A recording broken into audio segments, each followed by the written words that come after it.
ರಾಜ್ಯ ರಾಜಕಾರಣದಲ್ಲಿ ಭಾಷಣ ಪಾಲಿಟಿಕ್ಸ್ ಅನ್ನೋದು ತಾರಕಕ್ಕೇರಿತ್ತು. ಯಾವಾಗ ಅಧಿವೇಶನದಲ್ಲಿ, ಜಂಟಿ ಅಧಿವೇಶನದಲ್ಲಿ ಸಂಪೂರ್ಣವಾಗಿ ಭಾಷಣವನ್ನ ರಾಜ್ಯಪಾಲರು ಮಾಡದೆ ತೆರಳಿದ್ರು, ಕೇವಲ 30 ಸೆಕೆಂಡ್ಗಳಿಗೆ ಮಾತ್ರ ಭಾಷಣ ಸೀಮಿತ ಆಯಿತು. ಅದಾದ್ರ ಬೆನ್ನಲ್ಲೇ ರಿಪಬ್ಲಿಕ್ ಡೇ ಪೆರೇಡ್ ನಲ್ಲಿ ಸಂಪೂರ್ಣವಾಗಿ ಭಾಷಣವನ್ನ ಮಾಡ್ತಾರಾ ಇಲ್ವಾ, ಬರ್ತಾರಾ ಇಲ್ವಾ ಅನ್ನುವ ಚರ್ಚೆಗಳ ಹುಟ್ಟ ಹಾಕಲಾಗಿತ್ತು ರಾಜ್ಯ ರಾಜಕಾರಣದಲ್ಲಿ.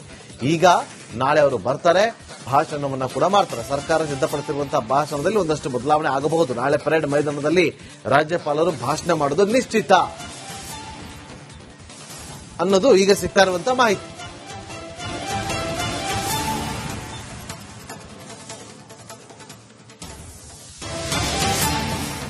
ಸರ್ಕಾರದ ಮುಖ್ಯ ಕಾರ್ಯದರ್ಶಿಗಳಿಗೆ ಲೋಕಭವನ ಮಾಹಿತಿಯನ್ನ ಕೊಟ್ಟಿದೆ.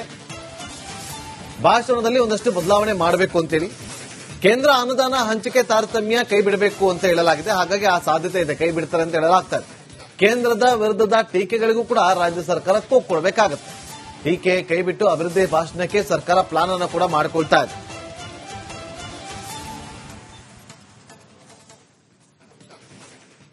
ಮತ್ತಷ್ಟು ಮಾಹಿತಿಯನ್ನು ಕೊಡೋದಕ್ಕೆ ನಮ್ಮ ಪೊಲಿಟಿಕಲ್ ರಿಪೋರ್ಟರ್ ಹನುಮಂತು ಫೋನ್ ಸಂಪರ್ಕದಲ್ಲಿದ್ದಾರೆ. ಹನುಮಂತು, ಸರ್ಕಾರ ಸಿದ್ಧಪಡಿಸಿದಂತಹ ಭಾಷಣದಲ್ಲಿ ಒಂದಷ್ಟು ಬದಲಾವಣೆ ಮಾಡಬೇಕು ಅಂತ ಹೇಳಿ ಲೋಕಭವನದಿಂದ ಸಿಎಸ್ಗೆ ಕರೆ ಹೋಗಿತ್ತು ಅನ್ನೋ ಮಾಹಿತಿ ಇದೆ.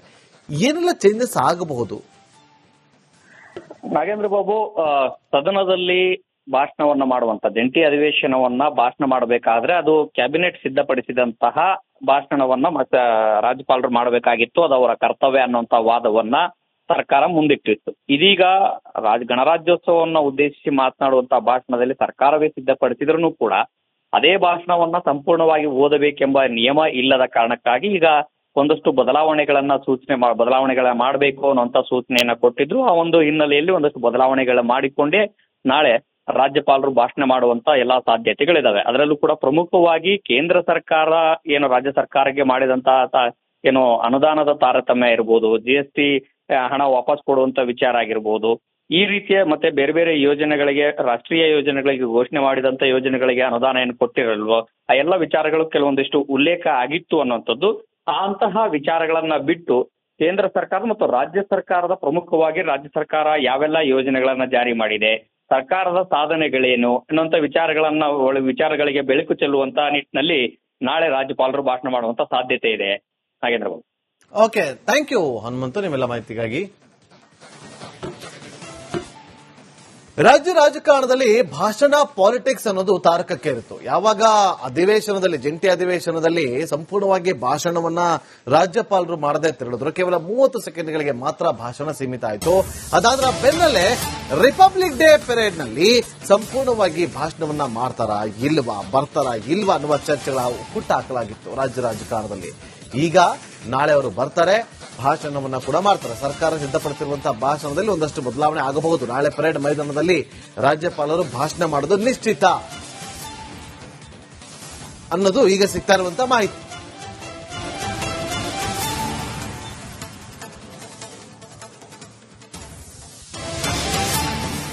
ಸರ್ಕಾರದ ಮುಖ್ಯ ಕಾರ್ಯದರ್ಶಿಗಳಿಗೆ ಲೋಕಭವನ ಮಾಹಿತಿಯನ್ನ ಕೊಟ್ಟಿದೆ. ಭಾಷಣದಲ್ಲಿ ಒಂದಷ್ಟು ಬದಲಾವಣೆ ಮಾಡಬೇಕು ಅಂತೇಳಿ ಕೇಂದ್ರ ಅನುದಾನ ಹಂಚಿಕೆ ತಾರತಮ್ಯ ಕೈ ಬಿಡಬೇಕು ಅಂತ ಹೇಳಲಾಗಿದೆ. ಹಾಗಾಗಿ ಆ ಸಾಧ್ಯತೆ ಇದೆ, ಕೈ ಬಿಡ್ತಾರೆ ಅಂತ ಹೇಳಲಾಗ್ತದೆ. ಕೇಂದ್ರದ ವಿರುದ್ಧದ ಟೀಕೆಗಳಿಗೂ ಕೂಡ ರಾಜ್ಯ ಸರ್ಕಾರ ಕೊಡಬೇಕಾಗುತ್ತೆ. ಟೀಕೆ ಕೈ ಬಿಟ್ಟು ಅಭಿವೃದ್ಧಿ ಭಾಷಣಕ್ಕೆ ಸರ್ಕಾರ ಪ್ಲಾನ್ ಅನ್ನು ಕೂಡ ಮಾಡಿಕೊಳ್ತಾ ಇದೆ.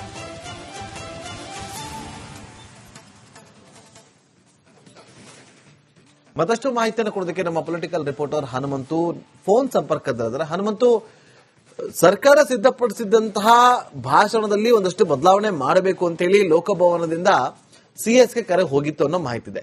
ಏನೆಲ್ಲ ಚೇಂಜಸ್ ಆಗಬಹುದು? ನಾಗೇಂದ್ರ ಬಾಬು, ಸದನದಲ್ಲಿ ಭಾಷಣವನ್ನ ಮಾಡುವಂತ ಜಂಟಿ ಅಧಿವೇಶನವನ್ನ ಭಾಷಣ ಮಾಡಬೇಕಾದ್ರೆ ಅದು ಕ್ಯಾಬಿನೆಟ್ ಸಿದ್ಧಪಡಿಸಿದಂತಹ ಭಾಷಣವನ್ನ ಮತ್ತೆ ರಾಜ್ಯಪಾಲರು ಮಾಡಬೇಕಾಗಿತ್ತು. ಅದು ಅವರ ಕರ್ತವ್ಯ ಅನ್ನುವಂತ ವಾದವನ್ನ ಸರ್ಕಾರ ಮುಂದಿಟ್ಟಿತ್ತು. ಇದೀಗ ಗಣರಾಜ್ಯೋತ್ಸವವನ್ನ ಉದ್ದೇಶಿಸಿ ಮಾತನಾಡುವಂತಹ ಭಾಷಣದಲ್ಲಿ ಸರ್ಕಾರವೇ ಸಿದ್ಧಪಡಿಸಿದ್ರೂ ಕೂಡ ಅದೇ ಭಾಷಣವನ್ನ ಸಂಪೂರ್ಣವಾಗಿ ಓದಬೇಕೆಂಬ ನಿಯಮ ಇಲ್ಲದ ಕಾರಣಕ್ಕಾಗಿ ಈಗ ಒಂದಷ್ಟು ಬದಲಾವಣೆಗಳ ಮಾಡಬೇಕು ಅನ್ನುವಂತ ಸೂಚನೆಯನ್ನ ಕೊಟ್ಟಿದ್ರು. ಆ ಒಂದು ಹಿನ್ನೆಲೆಯಲ್ಲಿ ಒಂದಷ್ಟು ಬದಲಾವಣೆಗಳ ಮಾಡಿಕೊಂಡೇ ನಾಳೆ ರಾಜ್ಯಪಾಲರು ಭಾಷಣ ಮಾಡುವಂತ ಎಲ್ಲಾ ಸಾಧ್ಯತೆಗಳಿದಾವೆ. ಅದರಲ್ಲೂ ಕೂಡ ಪ್ರಮುಖವಾಗಿ ಕೇಂದ್ರ ಸರ್ಕಾರ ರಾಜ್ಯ ಸರ್ಕಾರಕ್ಕೆ ಮಾಡಿದಂತಹ ಏನು ಅನುದಾನದ ತಾರತಮ್ಯ ಇರ್ಬೋದು, GST ಹಣ ವಾಪಸ್ ಕೊಡುವಂತ ವಿಚಾರ ಆಗಿರ್ಬೋದು, ಈ ರೀತಿಯ ಮತ್ತೆ ಬೇರೆ ಬೇರೆ ಯೋಜನೆಗಳಿಗೆ, ರಾಷ್ಟ್ರೀಯ ಯೋಜನೆಗಳಿಗೆ ಘೋಷಣೆ ಮಾಡಿದಂತ ಯೋಜನೆಗಳಿಗೆ ಅನುದಾನ ಏನು ಕೊಟ್ಟಿರಲ್ವೋ ಆ ಎಲ್ಲ ವಿಚಾರಗಳು ಕೆಲವೊಂದಿಷ್ಟು ಉಲ್ಲೇಖ ಆಗಿತ್ತು ಅನ್ನುವಂಥದ್ದು.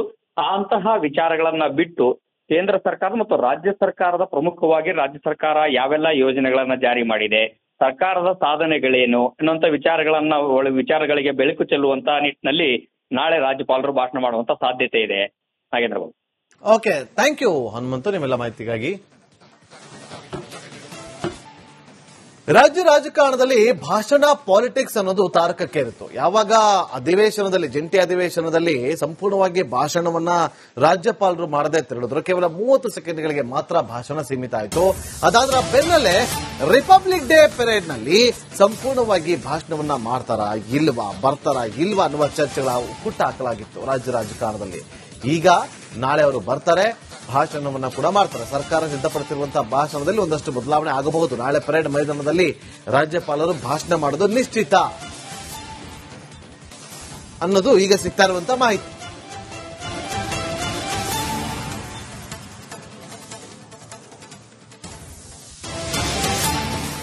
ಸರ್ಕಾರದ ಮುಖ್ಯ ಕಾರ್ಯದರ್ಶಿಗಳಿಗೆ ಲೋಕಭವನ ಮಾಹಿತಿಯನ್ನ ಕೊಟ್ಟಿದೆ. ಭಾಷಣದಲ್ಲಿ ಒಂದಷ್ಟು ಬದಲಾವಣೆ ಮಾಡಬೇಕು ಅಂತೇಳಿ, ಕೇಂದ್ರ ಅನುದಾನ ಹಂಚಿಕೆ ತಾರತಮ್ಯ ಕೈ ಬಿಡಬೇಕು ಅಂತ ಹೇಳಲಾಗಿದೆ. ಹಾಗಾಗಿ ಆ ಸಾಧ್ಯತೆ ಇದೆ, ಕೈ ಬಿಡ್ತಾರೆ ಅಂತ ಹೇಳಲಾಗ್ತಾ ಇದೆ. ಕೇಂದ್ರದ ವಿರುದ್ಧದ ಟೀಕೆಗಳಿಗೂ ಕೂಡ ರಾಜ್ಯ ಸರ್ಕಾರ ಕೊಡಬೇಕಾಗುತ್ತೆ. ಟೀಕೆ ಕೈ ಬಿಟ್ಟು ಅಭಿವೃದ್ಧಿ ಭಾಷಣಕ್ಕೆ ಸರ್ಕಾರ ಪ್ಲಾನ್ ಅನ್ನು ಕೂಡ ಮಾಡಿಕೊಳ್ತಾ ಇದೆ.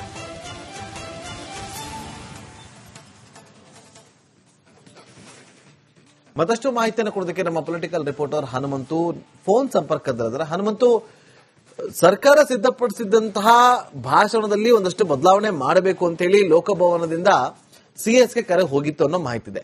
ಏನೆಲ್ಲ ಚೇಂಜಸ್ ಆಗಬಹುದು? ನಾಗೇಂದ್ರ ಬಾಬು, ಸದನದಲ್ಲಿ ಭಾಷಣವನ್ನ ಮಾಡುವಂತ, ಜಂಟಿ ಅಧಿವೇಶನವನ್ನ ಭಾಷಣ ಮಾಡಬೇಕಾದ್ರೆ ಅದು ಕ್ಯಾಬಿನೆಟ್ ಸಿದ್ಧಪಡಿಸಿದಂತಹ ಭಾಷಣವನ್ನ ಮತ್ತೆ ರಾಜ್ಯಪಾಲರು ಮಾಡಬೇಕಾಗಿತ್ತು. ಅದು ಅವರ ಕರ್ತವ್ಯ ಅನ್ನುವಂತ ವಾದವನ್ನ ಸರ್ಕಾರ ಮುಂದಿಟ್ಟಿತ್ತು. ಇದೀಗ ಗಣರಾಜ್ಯೋತ್ಸವವನ್ನು ಉದ್ದೇಶಿಸಿ ಮಾತನಾಡುವಂತಹ ಭಾಷಣದಲ್ಲಿ ಸರ್ಕಾರವೇ ಸಿದ್ಧಪಡಿಸಿದ್ರೂ ಕೂಡ ಅದೇ ಭಾಷಣವನ್ನ ಸಂಪೂರ್ಣವಾಗಿ ಓದಬೇಕೆಂಬ ನಿಯಮ ಇಲ್ಲದ ಕಾರಣಕ್ಕಾಗಿ ಈಗ ಒಂದಷ್ಟು ಬದಲಾವಣೆಗಳ ಮಾಡಬೇಕು ಅನ್ನುವಂತ ಸೂಚನೆಯನ್ನ ಕೊಟ್ಟಿದ್ರು. ಆ ಒಂದು ಹಿನ್ನೆಲೆಯಲ್ಲಿ ಒಂದಷ್ಟು ಬದಲಾವಣೆಗಳ ಮಾಡಿಕೊಂಡೇ ನಾಳೆ ರಾಜ್ಯಪಾಲರು ಭಾಷಣ ಮಾಡುವಂತ ಎಲ್ಲಾ ಸಾಧ್ಯತೆಗಳಿದಾವೆ. ಅದರಲ್ಲೂ ಕೂಡ ಪ್ರಮುಖವಾಗಿ ಕೇಂದ್ರ ಸರ್ಕಾರ ಏನು ರಾಜ್ಯ ಸರ್ಕಾರಕ್ಕೆ ಮಾಡಿದಂತಹ ಏನು ಅನುದಾನದ ತಾರತಮ್ಯ ಇರ್ಬೋದು, GST ಹಣ ವಾಪಸ್ ಕೊಡುವಂತ ವಿಚಾರ ಆಗಿರ್ಬೋದು, ಈ ರೀತಿಯ ಮತ್ತೆ ಬೇರೆ ಬೇರೆ ಯೋಜನೆಗಳಿಗೆ, ರಾಷ್ಟ್ರೀಯ ಯೋಜನೆಗಳಿಗೆ ಘೋಷಣೆ ಮಾಡಿದಂತ ಯೋಜನೆಗಳಿಗೆ ಅನುದಾನ ಏನು ಕೊಟ್ಟಿರಲ್ವೋ ಆ ಎಲ್ಲ ವಿಚಾರಗಳು ಕೆಲವೊಂದಿಷ್ಟು ಉಲ್ಲೇಖ ಆಗಿತ್ತು ಅನ್ನುವಂಥದ್ದು. ಅಂತಹ ವಿಚಾರಗಳನ್ನ ಬಿಟ್ಟು ಕೇಂದ್ರ ಸರ್ಕಾರ ಮತ್ತು ರಾಜ್ಯ ಸರ್ಕಾರದ, ಪ್ರಮುಖವಾಗಿ ರಾಜ್ಯ ಸರ್ಕಾರ ಯಾವೆಲ್ಲ ಯೋಜನೆಗಳನ್ನ ಜಾರಿ ಮಾಡಿದೆ, ಸರ್ಕಾರದ ಸಾಧನೆಗಳೇನು ಅನ್ನುವಂಥ ವಿಚಾರಗಳಿಗೆ ಬೆಳಕು ಚೆಲ್ಲುವಂತ ನಿಟ್ಟಿನಲ್ಲಿ ನಾಳೆ ರಾಜ್ಯಪಾಲರು ಭಾಷಣ ಮಾಡುವಂತ ಸಾಧ್ಯತೆ ಇದೆ. ನಾಗೇಂದ್ರ ಬಾಬು.